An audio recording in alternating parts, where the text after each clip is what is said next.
I have had the Z Fold 4 for the last 10 days, and here are some of my initial thoughts. Let's walk and talk about it. First thought I have is I don't know what Samsung did differently, but it still only has a 25-watt charger, but for some reason it seems to be charging faster for me. Don't mind the background noise. I'm outside walking through the woods, and of course, vehicles and stuff are going by.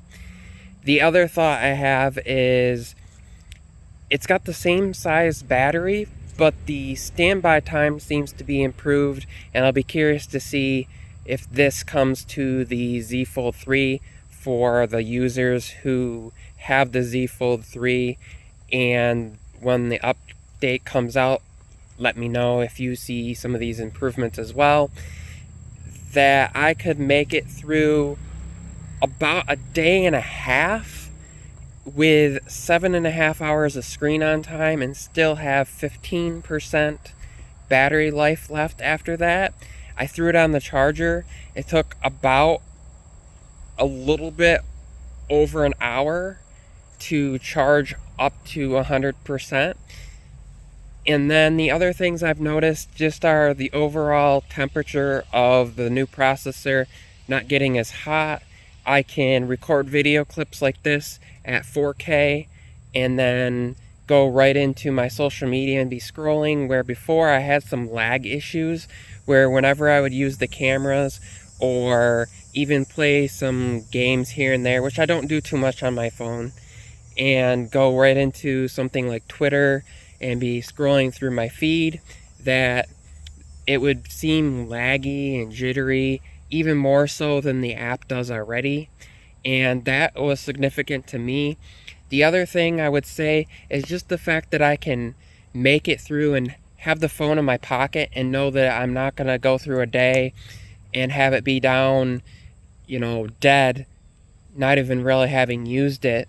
Or I can take it with me for a weekend and know that I can make it through my days if I'm off away from the charger. If I'm staying in with my in-laws and we're hanging out and about there, I can just throw it on the charger at the end of the day and have made it through my day. Now, I'm not doing anything crazy intensive. I'm not, playing games on it all day long.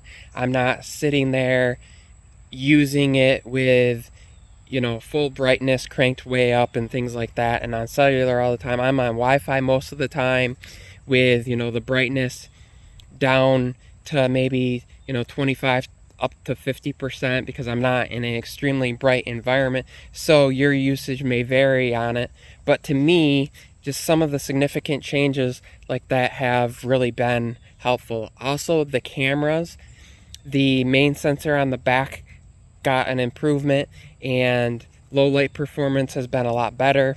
I have noticed just the processing of the images being a little bit smoother, being a little bit faster. Stabilization with some stuff has been better for me, and I don't know if that's due to the new Snapdragon 8 Plus Gen 1, and maybe some things will come about that. Let me know if you're using the Z Fold 4, how your performance has been as far as battery life and cameras. Do you like it? Are you disappointed? What are your thoughts? This has been kind of my initial thoughts and experience after having had the device for the last 10 days. Stay tuned in the channel. Of course, if you're new, please subscribe to be notified about new content, camera coverage coming up on this and the Z Flip 4. If you haven't seen the Z Flip 4 video, please check that out in the card right at the end here. Thanks for watching.